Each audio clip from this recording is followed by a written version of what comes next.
Note down करना। ठीक है। इकोनॉमिक्स और economics problem, most important question है ये। ठीक है, चलिए स्टार्ट करते हैं। क्या हो, अभी हमने बात की इकोनॉमिक्स क्या होता है, ह्यूमन बिहेवियर की बात करता है। ठीक है, ह्यूमन बिहेवियर की बात करता है, क्लियर। अब इकोनॉमिक्स प्रॉब्लम की बात करते हैं, इकोनॉमिक्स और इकोनॉमिक्स प्रॉब्लम। तो मैं देखता हूं हम इकोनॉमी में गए। इकोनॉमी का मतलब क्षेत्र भी हो सकता है, कंट्री भी है। ठीक है, एक पर्सन है ए पर्सन है। ये भाई साहब बोलते हैं कि मेरे पास एक फोन है, मेरे पास एक फोन है। ठीक है, फोन है इनके पास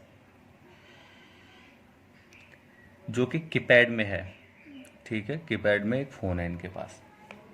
ठीक है, अब ये चाह रहे हैं कि इस कीपैड फ़ोन को ना लेकर, हटाकर, रिप्लेस कर कर अभी क्या चाहते हैं, एक टच फ़ोन लेना। ठीक है, बड़ा सा फ़ोन लेना। लेकिन ये फ़ोन नहीं ले पाते हैं, ये सिर्फ सोच पाते हैं, इनकी चाह है कि ये परचेज़ करें, लेकिन ये परचेज़ नहीं कर सकते। क्यों नहीं कर सकते? क्या मतलब है कि नहीं कर सकते? इनके पास मनी अवेलेबल नहीं है, मतलब कि रिसोर्सेज नहीं है। ठीक है,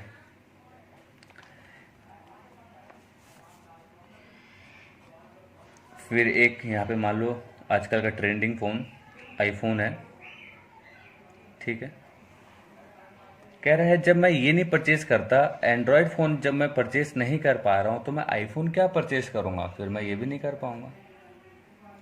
ठीक है, पर्सन बी पर्सन बी बोल रहा है मेरे पास कीपैड तो था, मैंने चला के छोड़ दिया, अब मज़ा नहीं आता।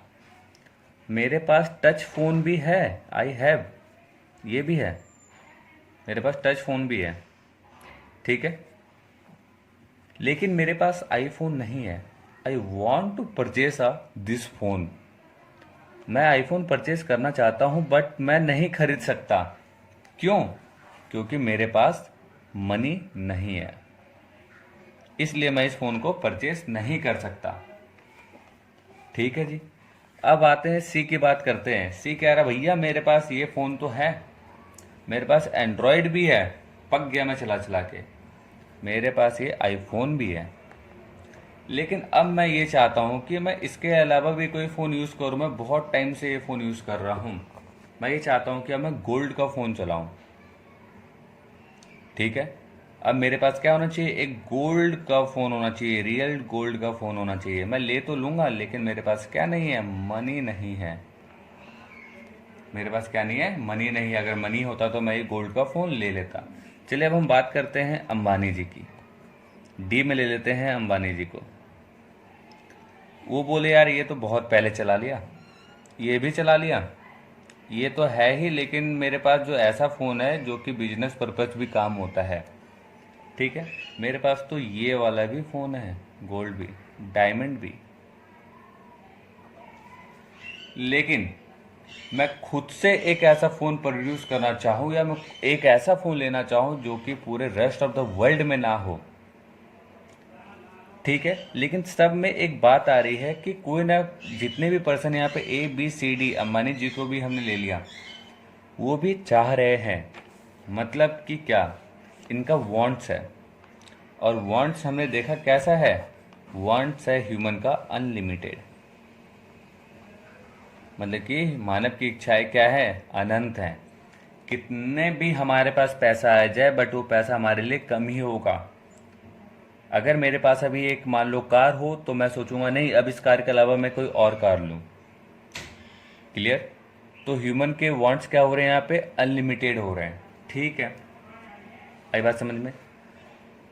वांट्स अनलिमिटेड है, और रिसोर्सेज क्या है, रिसोर्सेज हमारे पास स्केयर है, मतलब कि रिसोर्सेज क्या है, रिसोर्सेज मतलब कि मनी।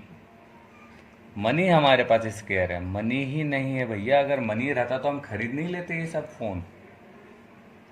अगर हम शॉपिंग मॉल या कहीं भी जाते हैं तो हम एक ड्रेस देखते हैं तो उसी तरह दूसरी ड्रेस देखते ही ऐसा लगता है यार ये भी ले ले, ये भी ले ले, ये भी ले ले, बट नहीं ले सकते। Why? Because we don't have enough money, because we don't have resources to purchase. ठीक है, तो हमने देखा रिसोर्सेज की कमी है। ठीक है, ये मानी जीते हैं। अब हम बात करते हैं एक एग्रीकल्चर पे, एग्रीकल्चर की बात करते हैं। एग्रीकल्चर के पास गए, एग्रीकल्चर ने बोला भैया बहुत समस्या है, प्रॉब्लम है। बोला भाई क्या प्रॉब्लम है? वो बोला भैया मेरे पास एक प्लॉट है जिसमें मैं खेती कर रहा हूँ, वो 100 गज का प्लॉट है। कितने गज का वो है? 100 गज का प्लॉट है। इसमें मैं खेती कर रहा हूँ गेहूं का, वीट का। और मेरे जो बगल में एक खेत है जो एक और खेती कर रहा है, वो कर रहा है ग्राम का, मतलब चना का। क्लियर? ये मेरे से ज़्यादा प्रॉफिट मैक्सिमाइज करता है और मैं कम प्रॉफिट मैक्सिमाइज कर पा रहा हूँ, और ये प्रॉफिट ज़्यादा मैक्सिमाइज कर रहा है, क्योंकि ये कह रहा है कि ग्राम में प्रॉफिट ज़्यादा है। ठीक है, तो अब मैं भी क्या करना चाहता हूँ, मैं भी ग्राम का ही प्रोडक्शन करना चाहता हूँ, ग्राम का ही। बट मैं नहीं कर सकता। क्यों नहीं कर सकता? क्योंकि मेरे पास एक ही पीस ऑफ लैंड है जिस पे मैं पहले से ही वीट की खेती कर रहा हूँ। अब मैं इसमें चना की खेती नहीं कर सकता। तो अभी तो समस्या है, तो अब हम करें क्या? इसके पास एक ही प्लॉट है जिसमें ये वीट की खेती कर रहा है, अब इसको चना की भी खेती करनी है, मतलब कि इसके पास भी रिसोर्सेज क्या हुआ? कम है, रिसोर्सेज की कमी है, रिसोर्सेज स्केयर है। ठीक है, रिसोर्सेज स्केयर है, तो अब क्या करेगा? तो बोला भैया अब मैं क्या करता हूँ, अगर मैं चना को यहाँ पे खेती करता हूँ तो वीट की खेती को मुझे क्या करना पड़ेगा? सैक्रिफाइस करना पड़ेगा। नहीं, मैं सैक्रिफाइस नहीं करूँगा। क्यों नहीं करूँगा? क्योंकि अगर मैं चना की खेती तुरंत ही करता हूँ और मुझे नुकसान हो गया तो इसलिए मैं क्या करूँगा, मैं कुछ परसेंट अपनी खेती को चना को दे देता हूँ। 10% मैं दे देता हूँ चना को। अब मैं 10% दे दिया चना को, मुझे अच्छा लगा, इसके 10% के मुकाबले ये 10% मुझे ज़्यादा प्रॉफिट दिया, तो मैं बोला यार chana is more profit, give more profit than wheat. तो अब मैं क्या करूँगा, सेकेंड में 20% बढ़ा दूंगा, और मैं बढ़ा दिया। फिर करते करते मैं 50%, 50 गज में मैं चना का ही प्रोडक्शन करने लगा। वाई? बिकॉज मुझे प्रॉफिट मिल रहा था चना से। फिर मैं करते करते एक ऐसा सिचुएशन ले आऊँगा कि मैं जीरो प्रोडक्शन करूँगा। किसका? वीट का, और मैं चना का ही सारा प्रोडक्शन करूँगा। आई बात समझ में? क्लियर? तो इसकी भी इच्छाएं कितनी है? बहुत है कि मैं चना के भी खेती करता और भी 2-3 खेती करता, लेकिन नहीं कर सकता just because square of resources. ठीक है, यहाँ पे ह्यूमन की बिहेवियर की तो बात हो रही है, सारा ये ह्यूमन का ही बिहेवियर है, कैसा बिहेव कर रहा है ये। क्लियर? तो रिसोर्सेज की कमी होने के कारण नहीं कर पा रहा। ठीक है, आगे देखते हैं अब क्या करेगा। नेक्स्ट है यहाँ पे, अब क्या करेगा ये? रिसोर्सेज जो है यहाँ पे हमने वीट का कर लिया और चना भी कर लिया। चना जब हमने किया तो हमने ये देख लिया यहाँ पे कि एक समस्याएं उत्पन्न हुई है। कहाँ पे? जैसे ये सिचुएशन आया कि अब मैं क्या करूँ, प्रॉफिट कम हो रहा है मुझे, तो क्या करेंगे हम? एक डिसीजन की समस्याएं आ गई यहाँ पे, डिसीजन मेकिंग।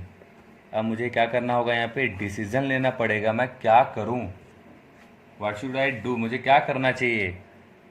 मैं वीट की ही खेती करूँ या मैं ग्राम की खेती करूँ? तो ऐसा मुझे डिसीजन मेकिंग करना होगा। तो मैं डिसीजन कैसा मेकिंग करूँगा? ऐसा करूँगा कि मुझे प्रॉफिट ही हो, लॉस नहीं हो। अगर मैं चना की खेती करता हूँ तो क्या पता मुझे लॉस हो जाए अचानक से, तो मैं क्या करूँगा, मैं चना की भी खेती करूंगा और व्हीट की भी खेती करूंगा। यहाँ पे डिसीजन मेकिंग हो गया, तो इसी डिसीजन मेकिंग को हम कहते हैं इकोनॉमिक्स। आई बात समझ में? और इन्हीं प्रॉब्लम को कहते हैं economics problem. Clear? I hope कि आपको अच्छी तरीके से समझ आ रहा होगा। अगर कोई भी डाउट हो, परेशानी हो, तो आप मुझे कमेंट बॉक्स में बता सकते हैं। तो डिसीजन मेकिंग आ गया। तो अब क्या होगा? तो डिसीजन मेकिंग आया तो एक कंडीशन हो गया कि भाई काम करो, इन डिसीजन मेकिंग में अल्टरनेटिव यूजेस करो। समझ गए होंगे अल्टरनेटिव यूजेस मतलब कि आपके पास 100 गज का ही प्लॉट है तो आप उसको क्या कर सकते हो? अल्टरनेट यूज कर सकते हो। ग्राम को भी उगाओ, 2-4 खेती और कर लो इसके अंदर, आपको कोई मना नहीं करेगा। अल्टरनेटिव यूजेस है, आपको कोई भी मना नहीं करेगा। आप ग्राम की खेती करो, बाजरा की खेती करो, कुछ भी खेती करो, योर चॉइस। अल्टरनेटिव यूजेस हुआ। आई बात समझ में? तो देखिए अब सिंपल वर्ड। तो अभी तक हमने क्या क्या देखा इकोनॉमिक्स में? अभी तक हमने क्या क्या देखा? ह्यूमन बिहेवियर की बात किया कि भैया रिसोर्सेज, ह्यूमन के जो वांट्स हैं, सबसे पहले ह्यूमन वांट्स अनलिमिटेड, ठीक है। उसके बाद क्या है? रिसोर्सेज स्केयर है, कमी है रिसोर्सेज की। उसके बाद एक और क्या प्रॉब्लम है?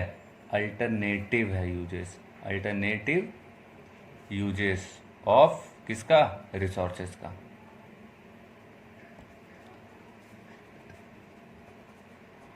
ठीक है, मोस्ट इम्पोर्टेंट पॉइंट है ये, ठीक है। ये समझ अच्छी तरीके से समझना, मैंने समझा दिया। Human wants unlimited, resources square, alternative uses, इसी को हम कहते हैं इकोनॉमिक प्रॉब्लम।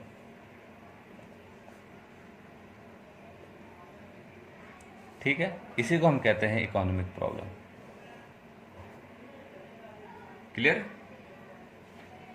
अच्छी तरीके से समझ में आया होगा आपको। एक हमने बिल्कुल बेसिक से इंट्रोडक्शन स्टार्ट किया और ये लास्ट हमारा इंट्रोडक्शन था। क्लियर? नोट्स अच्छी तरीके से नोट डाउन कर लेना। चलिए फिर नेक्स्ट वीडियो में मिलते हैं, नेक्स्ट लेक्चर में मिलते हैं इन्हीं चैप्टर से इम्पोर्टेंट क्वेश्चंस के साथ। ठीक, तो चलिए आप ये नोट डाउन कर लीजिए जितना भी हमने करवाया है। मिलते हैं फिर नेक्स्ट लेक्चर में।